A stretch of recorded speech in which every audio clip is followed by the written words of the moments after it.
जम्मू कश्मीर के मुख्यमंत्री उमर अब्दुल्ला का बयान सामने आया। सीमा पर इस वक्त किस तरीके की स्थिति है उन्होंने स्पष्ट किया है। बता दें कि सीमा या फिर एलओसी पर कहीं से भी सीज़फायर उल्लंघन की खबर सामने नहीं आई है। नुकसान का आकलन किया जा रहा है, सीएम उमर अब्दुल्ला ने कहा है। साथ ही डैमेज असेसमेंट रिपोर्ट आने के बाद ही हम मुआवजा पैकेज तैयार करेंगे, ये भी उनकी तरफ से स्पष्ट किया गया है। जहां भी केंद्र सरकार की मदद की जरूरत होगी हम मांगेंगे। सुनिए। फिलहाल वहाँ सीज फायर बना हुआ है, कहीं पे भी ना बॉर्डर पे ना लाइन ऑफ कंट्रोल पे कहीं से भी सीज फायर वायलेशन की कोई खबर नहीं आ रही है।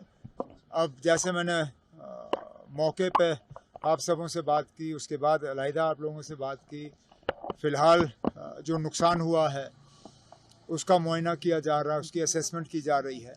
डैमेज असेसमेंट रिपोर्ट हमारे पास आ जाए तो फिर उनके लिए जो कॉम्पनसेशन का पैकेज हमें तैयार करना होगा वो हम कर लेंगे।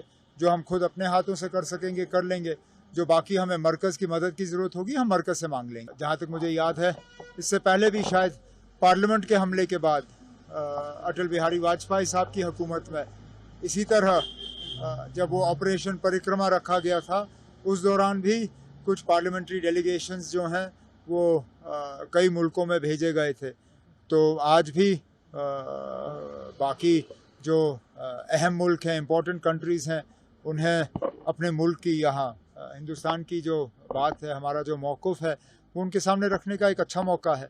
इसमें तमाम पार्टीज़ जो हैं, बड़ी पार्टीज़, उनके नुमाइंदे इन डेलीगेशंस में होंगे। जम्मू कश्मीर के मुख्यमंत्री उमर अब्दुल्ला का बयान सामने आया। सीमा पर इस वक्त किस तरीके की स्थिति है उन्होंने स्पष्ट किया है। बता दें कि सीमा या फिर एलओसी पर कहीं से भी सीज़फायर उल्लंघन की खबर सामने नहीं आई है। नुकसान का आकलन किया जा रहा है, सीएम उमर अब्दुल्ला ने कहा है। साथ ही डैमेज असेसमेंट रिपोर्ट आने के बाद ही हम मुआवजा पैकेज तैयार करेंगे, ये भी उनकी तरफ से स्पष्ट किया गया है। जहां भी केंद्र सरकार की मदद की जरूरत होगी हम मांगेंगे। सुनिए। फिलहाल वहाँ सीज फायर बना हुआ है, कहीं पे भी ना बॉर्डर पे ना लाइन ऑफ कंट्रोल पे कहीं से भी सीज फायर वायलेशन की कोई खबर नहीं आ रही है।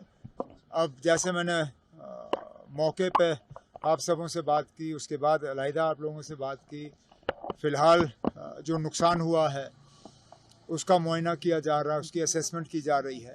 डैमेज असेसमेंट रिपोर्ट हमारे पास आ जाए तो फिर उनके लिए जो कॉम्पनसेशन का पैकेज हमें तैयार करना होगा वो हम कर लेंगे।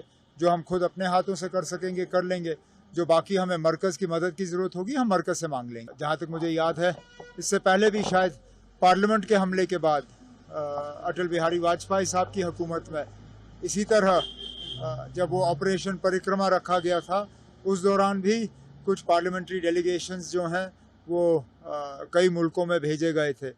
तो आज भी बाकी जो अहम मुल्क हैं, इम्पोर्टेंट कंट्रीज़ हैं, उन्हें अपने मुल्क की यहाँ हिंदुस्तान की जो बात है, हमारा जो मौक़िफ़ है, वो उनके सामने रखने का एक अच्छा मौका है। इसमें तमाम पार्टीज़ जो हैं, बड़ी पार्टीज़, उनके नुमाइंदे इन डेलीगेशंस में होंगे।